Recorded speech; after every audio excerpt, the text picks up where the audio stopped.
ମୁଁ ଯୀଶୁଙ୍କ ବିଷୟରେ କହିଲେ ଆପଣମାନେ ଉପକୃତ ହେବେ କି? ଆପଣମାନଙ୍କୁ ଯୀଶୁ ଦରକାର, ମତେ ଯୀଶୁ ଦରକାର। ପ୍ରେଜ୍ ଦ ଲର୍ଡ।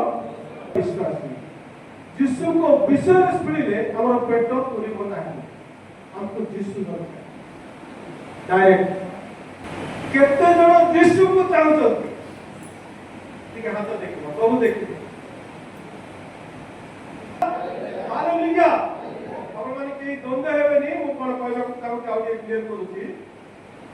ଗୋଟେ ତଥ୍ୟ ବା ଗୋଟେ ଇନଫର୍ମେସନ ସେଟା ସ୍କୁଲ କଲେଜ ବିଭିନ୍ନ ଅଫିସ ମହଲରେ ଦିଆଯାଏ। ଏଠି ତଥ୍ୟ ଦିଆଯାଏ ନାହିଁ। ଯୀଶୁଙ୍କ ବିଷୟରେ ଗୋଟେ ବିବରଣୀ ଦିଆଯାଏ ନାହିଁ। ଯୀଶୁ କୁଆଡ଼େ ଜନ୍ମ ହୋଇଥିଲେ, ଯେରୁସାଲେମ ମନ୍ଦିରର ଉଚ୍ଚତା କେତେ, ଯେରୁସାଲେମ ମନ୍ଦିରର ଗଭୀରତା କେତେ, କୋଉ ପଥରରେ ତିଆରି ହେଇଥିଲା, ସେ ବିଷୟରେ ଶୁଣିଲେ ଆପଣଙ୍କର କିଛି ଲାଭ ହବନି କି ମୋର କିଛି ଲାଭ ହବନି। ଜୀବନ ପରିବର୍ତ୍ତନ ହବ ନା। ମୋ ଜୀବନ ବି ସେମିତି ପରିବର୍ତ୍ତନ ହେଇନାହିଁ। ଯୀଶୁଙ୍କୁ ପାଇଲେ ଜୀବନ ପରିବର୍ତ୍ତନ ହୁଏ। କିନ୍ତୁ ଆଜି ଯୀଶୁ ଜଗତରେ ଆଉ ନାହାନ୍ତି ଶାରୀରିକ ଭାବେ। ଯୀଶୁ ଆଉ ଜଗତରେ ନାହାନ୍ତି ଶାରୀରିକ ଭାବେ। ଯୀଶୁଙ୍କୁ ଆମେ ପାଇବା। ଯୀଶୁ ଦୁଇଟି ରୂପରେ ଆଜି ବି ଆମ ସହିତ ଅଛନ୍ତି।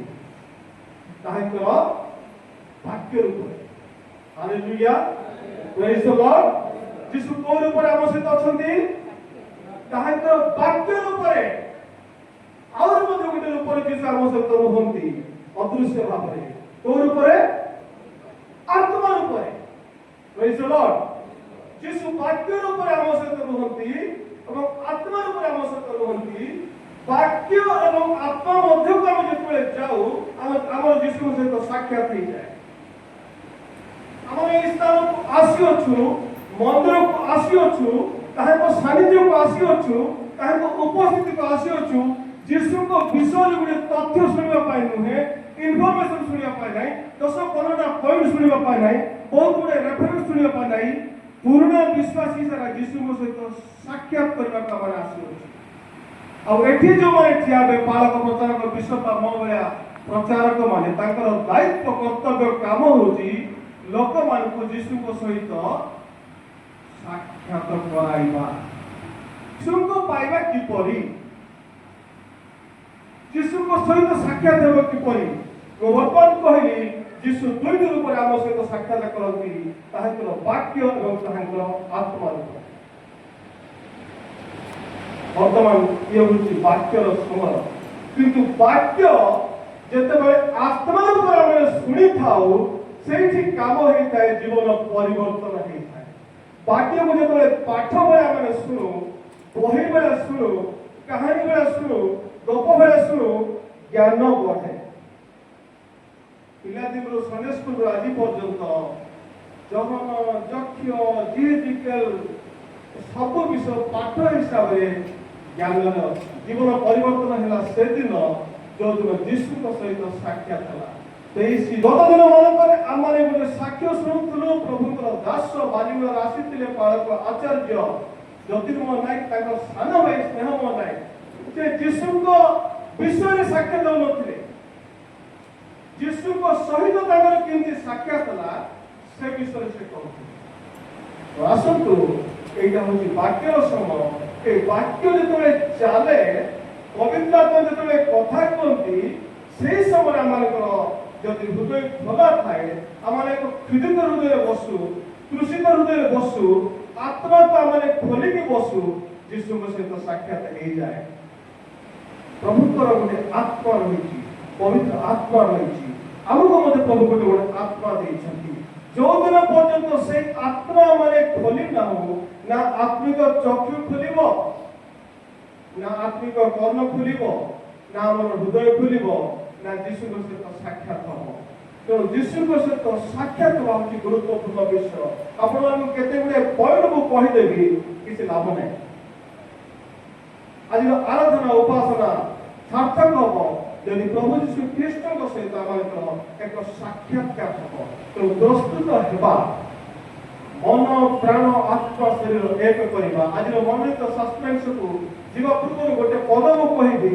ଆପଣମାନଙ୍କ ମଧ୍ୟରୁ କେହି ଜଣ ଯାଇକରି ପଢିବେ, 38 ପର୍ବର 13 ପଦ।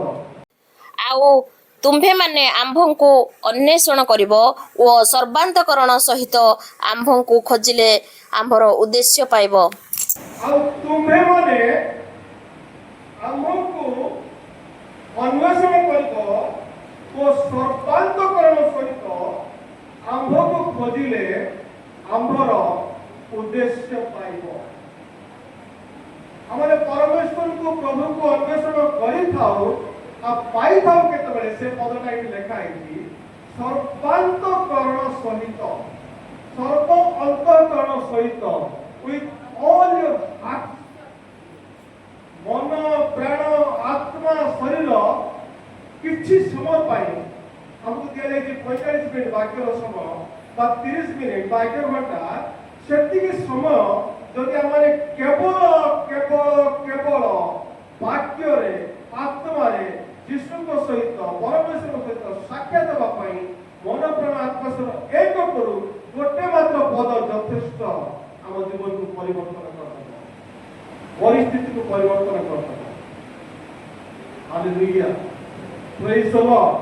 ଅନେକ ଗୁଡ଼ିଏ ଇନଫର୍ମେସନ ମୁଁ ଆପଣଙ୍କୁ ଦେବା ପୂର୍ବରୁ ଦେବା ପରିବର୍ତ୍ତେ ମୁଁ ଆଜି ଚାହୁଁଛି ବା ଚେଷ୍ଟା କରୁଛି, ପ୍ରଭୁଠାରେ ପ୍ରାର୍ଥନା କରିଛି, ସମର୍ପିତ ହୋଇ ଆସିଛି ଯେ ଆମେ ସମସ୍ତେ ଯୀଶୁଙ୍କ ସହିତ ସାକ୍ଷାତ କରିଯିବା।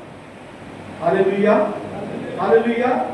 ବାକ୍ୟ ରୂପୀ ଯୀଶୁଙ୍କୁ, ଆତ୍ମା ରୂପୀ ଯୀଶୁଙ୍କୁ ଆମେ ସାକ୍ଷାତ କରିବା। ପ୍ରେଜ୍ ଦ ଲର୍ଡ। ତେଣୁ ବାକ୍ୟ ବହିରେ ଥିଲେ, ଡାଏରୀରେ ଥିଲେ ଯଥେଷ୍ଟ ନୁହେଁ, ଭଲ ବିଷୟ ଲେଖିବା, କିନ୍ତୁ ଯେତେବେଳେ ଆମ ହୃଦୟକୁ ଯାଏ, ହୃଦୟ ଗୋଟେ ଭୂମି, ଚାଷ ଭୂମି, ମଞ୍ଜିଟା ବିହନଟା ଧାନ ଗହମ ଘରେ ଥିଲେ ଲାଭ ନାହିଁ, କୋଉଠି ପଡିବା ଦରକାର?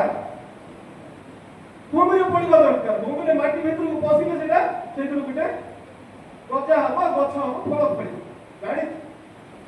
ତେଣୁ ହୃଦୟକୁ ଭିତରେ ପଡିବା ପାଇଁ ମଞ୍ଜିକୁ ବର୍ତ୍ତମାନ ଆମେ ଦେବା। ମୁଁ ପଢିବି ଆପଣ ମାନେ ହୃଦୟ ଭିତରକୁ ନେବେ ପାଣିଆ ପାଇଁ। ଖାଲି ଏକାଦଶ ଶୁଣିବା ଯଥେଷ୍ଟ ନୁହେଁ, ଏକ ଆତ୍ମିକ କର୍ମ ଅଛି, ଏକ ଆତ୍ମିକ ଚକ୍ଷୁ ଅଛି। 13:55 ଏ କି ସେହି ବଢ଼େଇର ପୁଅ ନୁହେଁ? ଏହାର ମାଆର ନାଁ କ'ଣ ମରିୟମ ନୁହେଁ? ପୁଣି ଏହାର ଭାଇଙ୍କ ନାଁ କ'ଣ ଯାକୋବ, ଯୋସେଫ, ସିମୋନ ଓ ଯିହୁଦା ନୁହେଁ? ପ୍ରେଜ୍ ଦ ଲର୍ଡ। ଆଜି ଆମେ କାହାନାରେ ଏଇ ଜାଗାରେ ବସିଛୁ ପ୍ରଭୁ ଯୀଶୁ ଖ୍ରୀଷ୍ଟଙ୍କ ନାମରେ। ଆମେ ଜାଣିଛୁ ଯୀଶୁ ହେଉଛନ୍ତି ପ୍ରଭୁ, ଯୀଶୁ ହେଉଛନ୍ତି ଈଶ୍ୱର, ଜିସସ୍ ଇଜ ଦ ଗଡ୍ ବୋଲି। ଆମେ ଭାରତରେ ଅଛୁ, ଓଡ଼ିଶାରେ ଅଛୁ, ଗଞ୍ଜାମରେ ଅଛୁ। ଯୀଶୁ ଜନ୍ମ ହେଇଥିଲେ କୋଉଠି? ଜେରୁସାଲେମର ବେଥଲେହେମରେ।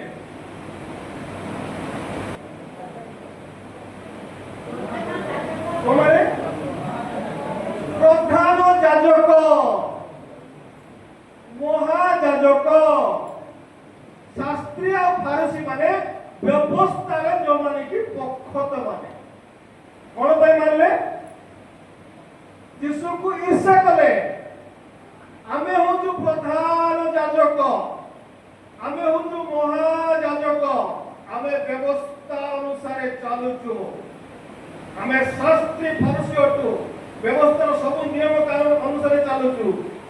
ମାଥିଉ 13:55 ଝିଅଟି କଣ ପଡିଲା? ତାଙ୍କ ଗାଁରେ ଯୀଶୁଙ୍କୁ କଣ ବୋଲି ଭାବୁଥିଲେ, କଣ ବୋଲି ଡାକୁଥିଲେ? କଣ ପଡିଲା? ଏ ଯୋସେଫ ବଢେଇର ପୁଅ ନାହିଁ କି ବା? ଏ ଯୋଉ ମରିୟମ ନାହିଁ କି ତା ପୁଅ, ହେଠି ତା ଭଉଣୀ ମାନେ, ଏଇଟା ତା ଭାଇ ଯାକ, ସେମାନଙ୍କ ପାଇଁ ଯୀଶୁ କିଏ ଥିଲେ? ବଢେଇ ଯୋସେଫର ପୁଅ, ମରିୟମର ପୁଅ। ପ୍ରଧାନ ଯାଜକ ମାନଙ୍କ ନିମନ୍ତେ ଯୀଶୁ କିଏ ଥିଲେ? ଜଣେ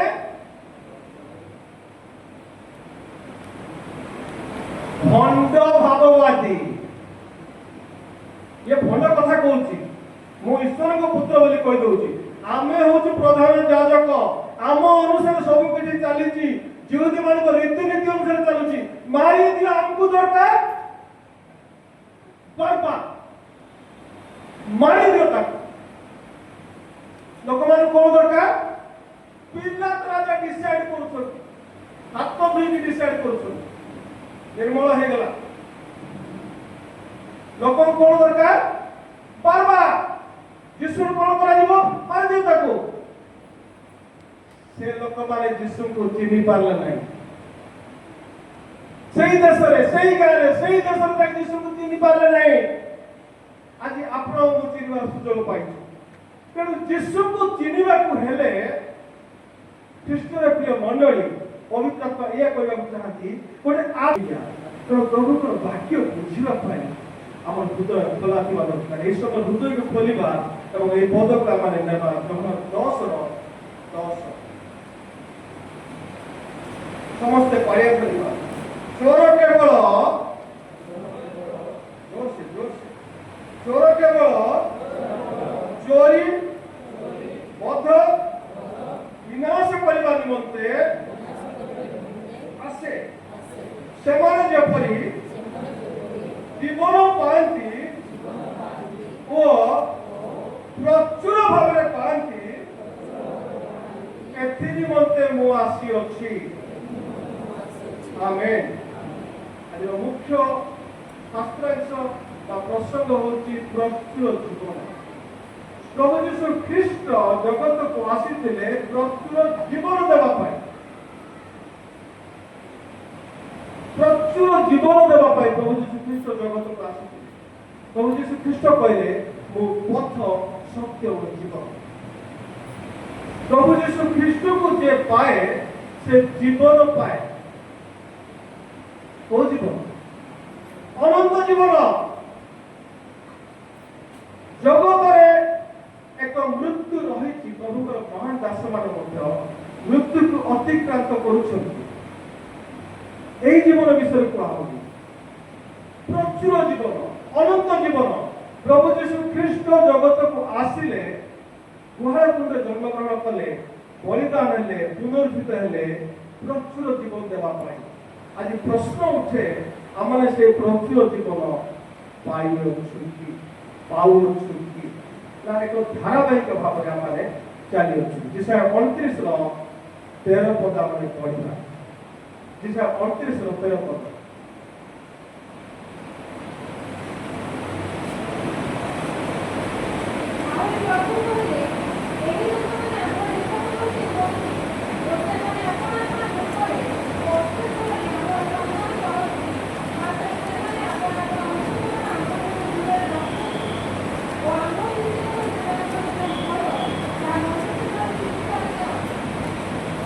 बहुत धन्यवाद झील आउथरे पढ़ुची मन शुणु आहरी प्रभु कहले एही लोक माने आम्भर निकटवर्ती हुअन्ति सेमाने अपना अपना मुखरे ओ अष्टाधरे आम्भर सम्मान करन्ति प्रभुर वाक्य कहि मो कहले ख्रीष्ट मंडली जे आम्भर लोक माने आम्भर निकटवर्ती तो हुअन्ति अपना अपना मुखरे ओ अष्टाधरे आमर सम्मान करन्ति मात्र सेमाने अपना अपना अंतःकरण आम्भ ठारू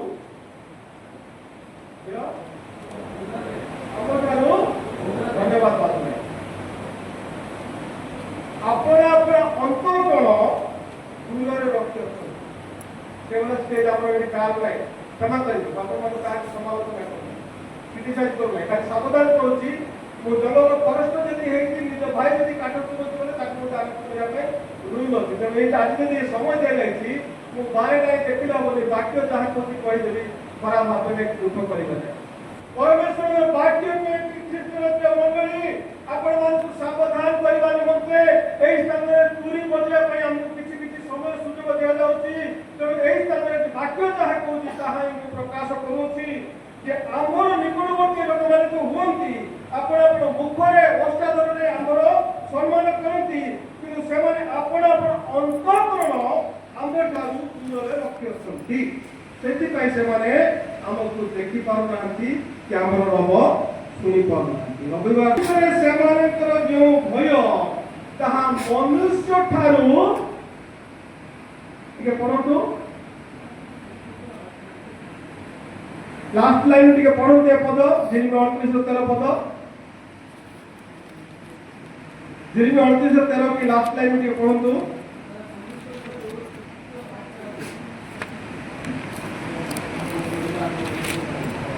ପାଇଲେ କିଏ? 3:38-13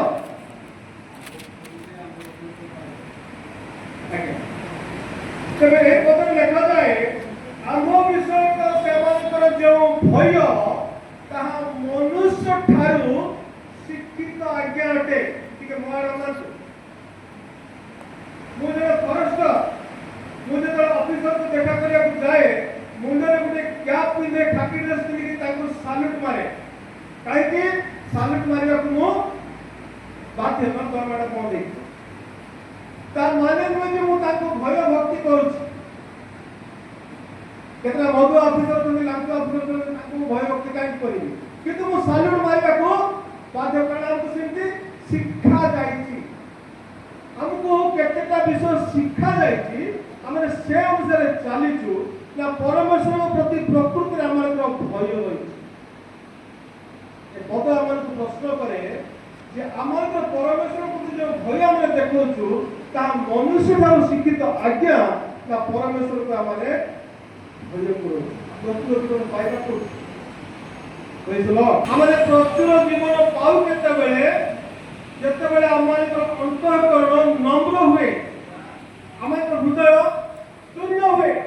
ପ୍ରଭୁ ଯୀଶୁ ଖ୍ରୀଷ୍ଟଙ୍କ ସହିତ ସାକ୍ଷାତ କରିବା ପାଇଁ ବା ପ୍ରଚୁର ଜୀବନ ପାଇବା ପାଇଁ ପ୍ରଭୁ ସେମାନଙ୍କ ସମୟରେ ଉପସ୍ଥିତ ହୁଅନ୍ତି ଯେଉଁମାନଙ୍କର ଅନ୍ତଃକରଣ ଶୂନ୍ୟ ଥାଏ ଆଉ ଯେଉଁମାନେ କି ନମ୍ର ଥାଏ। ସମୟ ଯଥେଷ୍ଟ ହେଇଯାଇଛି। ଶୁଣିଥିବା ବାକ୍ୟ ଅନୁସାରେ ଆମ ଜୀବନ ପରିବର୍ତ୍ତିତ ହଉ। ପ୍ରାର୍ଥନା ଶୁଣିଲେ ଧନ୍ୟବାଦ ଦେଇ ସମସ୍ତ ପ୍ରାର୍ଥନା ମଣ୍ଡଳୀର ସମସ୍ତ କର୍ମକର୍ତ୍ତା, ସମ୍ମାନୀୟ ପାଳକ ମହାଶୟ, ଉପସ୍ଥିତ ଆପଣଙ୍କର ପ୍ରିୟ ଲୋକମାନଙ୍କୁ ମୋ ନିଜକୁ ଆପଣଙ୍କର କୃଷ ତଳେ ଚରଣ ତଳେ ସମର୍ପିତ କରି ଆମ ଜୀବନରେ ପ୍ରଚୁର ଜୀବନ ଦେଲେ ବୋଲି ଧନ୍ୟବାଦ ଦେଇ ସମସ୍ତ ପ୍ରାର୍ଥନା ତ୍ରାଣକର୍ତ୍ତା ପବିତ୍ର ପ୍ରଭୁ ଶ୍ରୀକୃଷ୍ଣଙ୍କ ନାମରେ ଉତ୍ସର୍ଗ କରୁଛୁ। ଆମେନ୍। ପ୍ରଭୁଙ୍କ ପାଇଁ ଉଚ୍ଚ